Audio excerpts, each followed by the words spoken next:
आशा है आप लोग खुश होंगे और स्वस्थ होंगे। मैं प्रभा परगाई डीपीएस हल्द्वानी लामाचौड़ से आज आपके लिए कक्षा 8th का भारत की खोज पुस्तक का पार्ट 6 यानी कि अंतिम दौर भाग 2 लेकर प्रस्तुत हुई हूँ।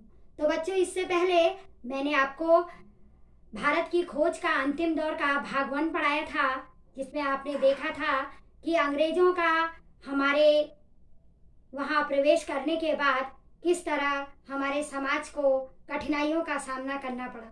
उसके बाद ऐसे कई नेता हमारे देश में आए हुए जिन्होंने अंग्रेजों के खिलाफ लड़ाई और संघर्ष शुरू किया।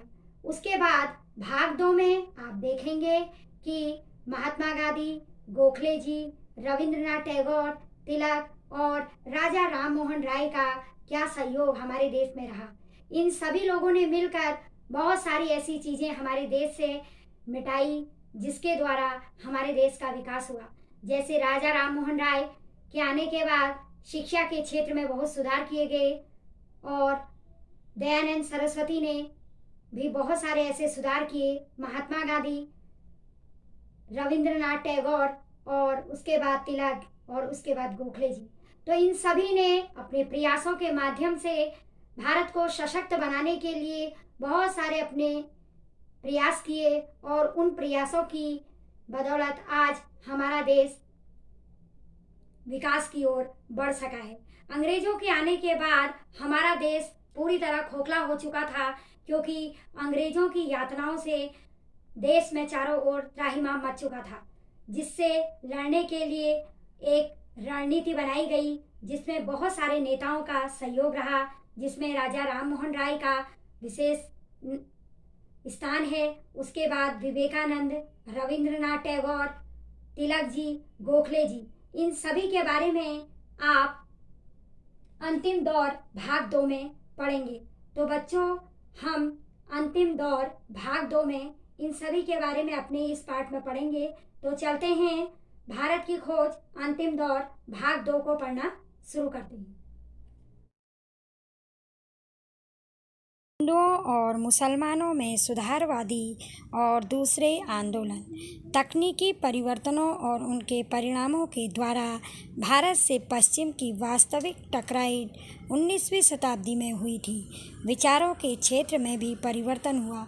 पहली प्रतिक्रिया अल्पसंख्यक अंग्रेजी पढ़े लिखे वर्ग तथा सीमित थी और उसमें लगभग हर पश्चिमी चीज़ के प्रति प्रशंसा का भाव था। हिंदू धर्म के कुछ सामाजिक रीति रिवाजों से खिन्न होकर बहुत से हिंदू ईसाई धर्म की ओर आकर्षित हुए और बंगाल में कुछ प्रसिद्ध व्यक्तियों ने भी धर्म परिवर्तन कर लिया। राजा राम मोहन राय ने हिंदू ब्रह्म समाज की स्थापना समाज सुधारवादी आधार पर की। उनके बाद केशव चंद ने उसे लगभग ईसाई रूप दे दिया। बंगाल के उभरते हुए मध्य वर्ग पर ब्रह्म समाज का प्रभाव पड़ा, लेकिन धार्मिक आस्था के रूप में वह बहुत कम लोगों तक सीमित रहा। भारत में अन्य स्थानों पर भी ऐसी ही प्रवृत्तियां काम कर रही थी और हिंदू धर्म के कठोर सामाजिक ढांचे के विरुद्ध असंतोष उभर रहा था। 19वीं शताब्दी के उत्तरार्ध में स्वामी दयानंद सरस्वती ने एक अत्यंत महत्वपूर्ण सुधार आंदोलन की शुरुआत की, लेकिन उसकी जड़ पंजाब के हिंदुओं में जमी। यह आर्य समाज का आंदोलन था और नारा था, वेदों की ओर लौटो। इस नारे का वास्तविक अर्थ था वेदों के समय से आर्य धर्म में होने वाले विकास का निषेध। यह बात महत्वपूर्ण है कि इसका प्रसार मुख्य रूप से पंजाब और संयुक्त प्रदेश के हिंदू मध्य वर्ग में हुआ। एक समय ऐसा आया जब सरकार ने इसे राजनीतिक दृष्टि से क्रांतिकारी आंदोलन समझती थी। लड़के लड़कियों में समान रूप से शिक्षा के प्रसार में, स्त्रियों की स्थिति का सुधार करने में और दलित जातियों के स्तर को ऊंचा उठाने में इसने बहुत अच्छा काम किया। लगभग स्वामी दयानंद के ही समय में बंगाल में एक दूसरे ढंग का व्यक्तित्व सामने आया और नए पढ़े लिखे वर्ग के बहुत लोगों पर इसका प्रभाव पड़ा। श्री रामकृष्ण परमहंस वे सीधे साधे विद्वान नहीं पर धर्मप्राण व्यक्ति थे, लेकिन समाज सुधार में उनकी कोई विशेष रुचि नहीं थी। वे सीधे चैतन्य और भारत के अन्य संतों को परंपरा में आते हैं। वे मुख्यतः धार्मिक थे पर साथ ही बहुत उदार थे। आत्म साक्षात्कार की खोज में वे मुसलमान और ईसाई तत्वज्ञानियों तक से मिले। उनमें से कुछ लोग कुछ समय श्री रामकृष्ण के साथ भी रहे थे। वे कलकत्ता के निकट दक्षिणेश्वर में बस गए और उनके असाधारण व्यक्तित्व और चरित्र की ओर धीरे धीरे लोगों का ध्यान आकर्षित होने लगा। धार्मिक विश्वास की बुनियादी बातों पर बल देते हुए उन्होंने हिंदू धर्म और दर्शन के विविध पक्षों को आपस में जोड़ा। उन्होंने दूसरे धर्मों को भी अपने क्षेत्र में ले लिया। वे हर तरह की सांप्रदायिकता के विरोधी थे। उन्होंने इस बात पर बल दिया कि सभी मार्ग सत्य की ओर जाते हैं। आधुनिक जीवन के संदर्भ में उन्हें समझना कठिन था, फिर भी वे भारत के बहुरंगी सांचे के अनुरूप थे। बहुत से लोग जिन्होंने उन्हें कभी नहीं देखा उनकी जीवन कथा से प्रभावित हुए। इस वर्ग में रोमियो रोला थे, जिन्होंने उनकी और उनके मुख्य शिष्य विवेकानंद की जीवनी लिखी। विवेकानंद ने अपने गुरु भाइयों के सहयोग से रामकृष्ण मिशन की स्थापना की, जिसमें सांप्रदायिकता नहीं थी। विवेकानंद के पास अतीत का आधार था और उन्हें भारत की विरासत पर गर्व था।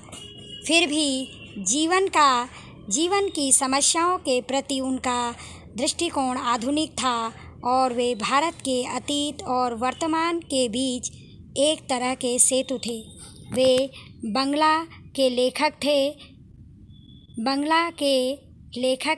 थे और बंगला गद्य और ललित कविता के लेखक थे। सुंदर व्यक्तित्व के धनी थे, रोबीले, शालीन और गरिमावान थे।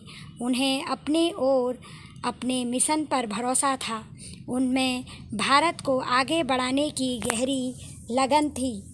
उदास और पतित हिंदू मानस के लिए वे संजीवनी की तरह आए। 1893 में उन्होंने शिकागो में अंतर्राष्ट्रीय धर्म सम्मेलन में भाग लिया। अमेरिका में 1 वर्ष से अधिक बिताया। यूरोप की यात्रा एथेंस और कुस्तुतुनिया तक की और मिस्र, चीन और जापान भी गए। जो एक बार इस हिंदू सन्यासी को देख लेता था, उसके लिए उसे और उसके संदेश को भूलना कठिन हो जाता था। खुद उन पर भी पश्चिमी देशों की यात्रा का बहुत प्रभाव पड़ा। वे अंग्रेज़ों की लगन और अमेरिकी लोगों की जीवंतता और संभाव के प्रशंसक थे, लेकिन वे पश्चिम के धर्म व्यवहार से प्रभावित नहीं हुए और भारतीय दर्शन और आध्यात्मिक पृष्ठभूमि में उनकी आस्था और बलवती हो गई। उन्होंने वेदांत के अद्वैत दर्शन के एकेश्वरवाद का उपदेश दिया। उन्हें विश्वास था कि विचारशील मानवता के भविष्य के लिए यही एकमात्र धर्म हो सकता है। उनके अनुसार वर्ण व्यवस्था एक तरह की सामाजिक व्यवस्था है जो धर्म से अलग थी और अलग ही रहनी चाहिए। सामाजिक संगठनों को समय के परिवर्तन के साथ बदलना चाहिए। विवेकानंद ने कर्मकांड के निरर्थक तात्विक विवेचनों और तर्कों की ओर घोर निंदा की, विशेषकर ऊंची जाति की छुआछूत की। विवेकानंद ने बहुत सी बातें कही, लेकिन जिस एक बात के बारे में उन्होंने अपने लेख और भाषणों में बराबर लिखा, वह थी अभय निडर रहो। उनके अनुसार अगर दुनिया में कोई पाप है तो वह है दुर्बलता है। हर तरह की दुर्बलता से बचो। दुर्बलता पाप है, दुर्बलता मृत्यु है। उपनिषदों की यही महान शिक्षा थी और सत्य की कसौटी है। कोई भी चीज़ जो तुम्हें शारीरिक, बौद्धिक और आध्यात्मिक दृष्टि से कमज़ोर बनाती है, उसे जहर की तरह छोड़ दो। उसमें कोई जीवन नहीं है, वह सत्य नहीं हो सकती। सत्य मजबूत बनाता है। सत्य पवित्रता है, सर्वज्ञान है। अंधविश्वासों से सावधान रहो। मैं तुम्हें अंधविश्वासी मूर्ख कहने की अपेक्षा कट्टर नास्तिक कहना पसंद करूँगा, क्योंकि नास्तिक सजीव होता है और आप उसे कुछ बना सकते हैं। लेकिन अगर अंधविश्वास घर कर ले तो दिमाग गायब हो जाता है, बुद्धि क्षीण होती लगती है, जीवन का पतन होने लगता है। इसलिए विवेकानंद ने भारत के दक्षिणी छोर में कन्याकुमारी से लेकर हिमालय तक गर्जना की। इस प्रक्रिया में उन्होंने अपने आप को खपा किया। सन 1902 में 39 वर्ष की आयु में ही उनकी मृत्यु हो गई। विवेकानंद के ही समकालीन थे रविंद्रनाथ टैगोर, किंतु वे बाद की पीढ़ी के थे। टैगोर परिवार ने 19वीं शताब्दी के दौरान बंगाल के विभिन्न सुधारवादी आंदोलनों में आगे बढ़कर भाग लिया था। उस परिवार में आध्यात्मिक दृष्टि से ऊंचे लोग थे, श्रेष्ठ लेखक और कलाकार थे, पर रविंद्रनाथ का स्थान इन सब से ऊंचा था और पूरे भारत में क्रमशः उनकी स्थिति ऐसी हो गई कि कोई उनकी बराबरी नहीं कर सकता था। वे राजनीतिज्ञ नहीं थे, किंतु वे इतने संवेदनशील और भारतीय जनता की स्वाधीनता के प्रति इतने समर्पित थे कि जब भी कोई बात उनसे बर्दाश्त नहीं होती थी, वे बाहर निकलते थे और ब्रिटिश सरकार या अपने लोगों को चेतावनी देते थे। 20वीं सदी के पहले दशक में बंगाल में व्याप्त स्वदेशी आंदोलन में उन्होंने भाग लिया और अमृतसर के हत्याकांड के समय उन्होंने सर का खिताब लौटा दिया। शिक्षा के क्षेत्र में उन्होंने जो रचनात्मक कार्य खामोशी से आरंभ किया था, उसने शांति निकेतन को भारतीय संस्कृति का प्रधान केंद्र बना दिया। उसने शांति निकेतन को भारतीय संस्कृति का प्रधान केंद्र बना दिया। भारतीय मानस पर उनका प्रभाव विशेषकर एक के बाद एक आने वाली नई पीढ़ियों पर बेहद रहा। वे भारत के सर्वोत्तम अंतर्राष्ट्रीयतावादी थे। अंतर्राष्ट्रीय सहयोग में विश्वास और उसके लिए काम करने के कारण वे भारत के संदेश को दूसरे देशों में ले जाते रहे और उनके संदेश अपने लोगों के लिए लाते रहे। फिर भी उनके पैर दृढ़तापूर्वक भारत की धरती पर जमे हुए थे और उनका मस्तिष्क उपनिषदों के ज्ञान से ओतप्रोत था। घोर व्यक्तित्ववादी होने के बावजूद वे रूसी क्रांति की महान उपलब्धियों के प्रशंसक थे, विशेषकर शिक्षा के प्रसार, संस्कृति, स्वास्थ्य और समानता की चेतना के। टैगोर ने भारत की उसी तरह बहुत अधिक सेवा की जैसे कि एक दूसरे स्तर पर गांधी ने की थी। अर्थात उन्होंने लोगों को एक सीमा तक इस बात के लिए विवश किया था कि वे अपने विचारों के संकीर्ण घेरे से बाहर निकलकर मानवता को प्रभावित करने वाले व्यापक प्रश्न पर ध्यान दें। टैगोर भारत के सबसे बड़े मानवतावादी थे।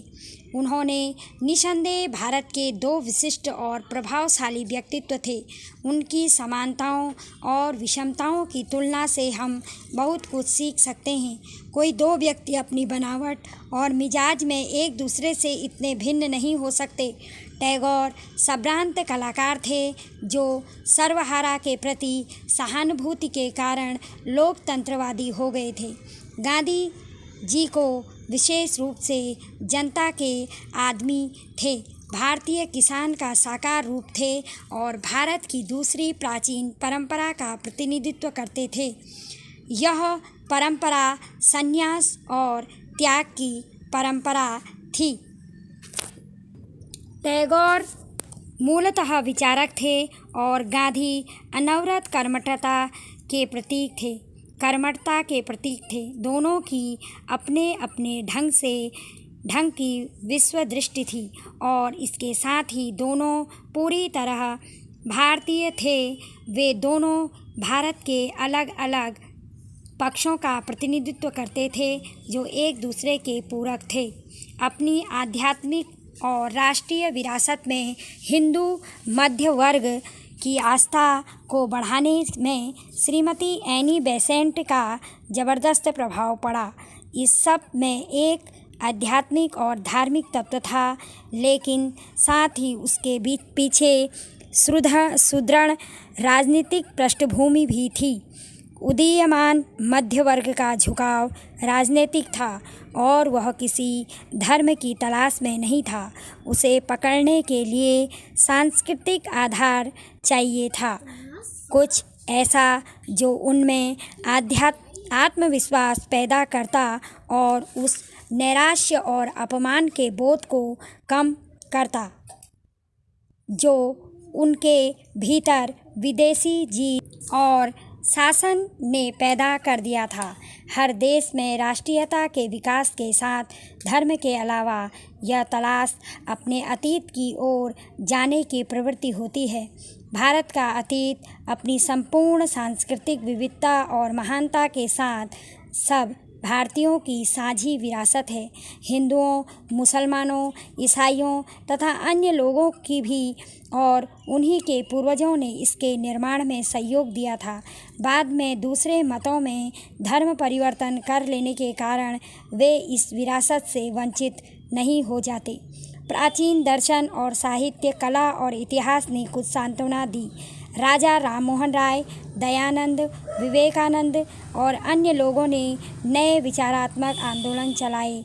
एक ओर उन्होंने अंग्रेजी साहित्य की समृद्ध साहित्य धारा से रसपान किया, वहीं दूसरी ओर उनका मानस भारत के प्राचीन मनीषियों और सूरवीरों के विचारों और कार्यों से और उन पुरागाथाओं और परंपराओं से भरा था जिन्हें उन्होंने अपने बचपन से आत्मसात किया था। सर सैयद उत्साही सुधारक थे और वे आधुनिक वैज्ञानिक विचारों के साथ इस्लाम का मेल बैठाना चाहते थे। वे नए ढंग की शिक्षा को बढ़ावा देना चाहते थे। राष्ट्रीय आंदोलन के आरंभ से वे भयभीत हुए क्योंकि उनका विचार था ब्रिटिश अधिकारियों का किसी भी तरह का विरोध करने के कारण उन्हें अपनी शैक्षिक कार्यक्रम में उनकी सहायता नहीं मिली। उन्हें यह विरोधी भावना को कम करने की कोशिश की। उन्हें नेशनल कांग्रेस से, जो उस समय आकार ले रही थी, हटाने की कोशिश की। उन्होंने जिस अलीगढ़ कॉलेज की स्थापना की, उसका एक घोषित उद्देश्य था भारत के मुसलमानों को ब्रिटिश ताज की योग्य और उपयोगी प्रजा बनाना। वे नेशनल कांग्रेस का विरोध इसलिए नहीं करते थे कि वे उसे विशेष रूप से हिंदू संगठन समझते थे। उन्होंने इसका विरोध इसलिए किया क्योंकि वे अंग्रेज़ों की सहायता और सहयोग चाहते थे। उन्होंने यह देखने की कोशिश की कि कुल मिलाकर मुसलमानों ने गदर में हिस्सा नहीं लिया और वे ब्रिटिश सत्ता के प्रति वफादार रहे। वे किसी रूप में हिंदू विरोधी या सांप्रदायिक दृष्टि से अलगाववादी नहीं थे। उन्होंने कहा, याद रखो, हिंदू और मुसलमान ये शब्द सिर्फ धार्मिक अंतर बताने के लिए हैं, वरना सब लोग, चाहे वे हिंदू हों या मुसलमान, यहाँ तक कि ईसाई भी, जो इस देश में रहते हैं, इस दृष्टि में सब एक ही राष्ट्र के लोग हैं। तिलक और गोखले। नेशनल कांग्रेस, जिसकी स्थापना सन 1885 में हुई थी, जब प्रौढ़ हुई तो एक नए ढंग का नेतृत्व सामने आया। ये लोग अधिक आक्रामक और अवज्ञाकारी थे और बड़ी संख्या में निम्न मध्य वर्ग विद्यार्थी और युवा लोगों के प्रतिनिधि थे। बंगाल विभाजन के विरोध में जो शक्तिशाली आंदोलन हुआ था उसमें इस प्रकार के कई योग्य और ओजस्वी नेता उभर कर सामने आए, लेकिन इसके सच्चे प्रतीक महाराष्ट्र के बाल गंगाधर तिलक थे। पुराने नेतृत्व के प्रतिनिधि भी कम उम्र के मराठा सज्जन गोपाल कृष्ण गोखले थे। क्रांतिकारी नारे हवा में गूंज रहे थे और संघर्ष अनिवार्य था। इस संघर्ष को बचाने के लिए कांग्रेस के बुजुर्ग नेता दादा भाई नौरोजी, जिन्हें राष्ट्रपिता समझा जाता था, अपने अवकाश प्राप्त जीवन में वापस लाए गए। बचाव थोड़े ही दिन के लिए हुआ और 1907 में संघर्ष फिर हुआ, जिसमें पुराने उदार दल की जीत हुई। पर इसमें संदेह नहीं कि राजनीतिक दृष्टि से सजग भारत की बहुसंख्यक जनता तिलक और उनके समुदाय के पक्ष में थी। कांग्रेस का महत्व काफ़ी कुछ घट गया था और बंगाल में हिंसक गतिविधियां सामने आ रही थी।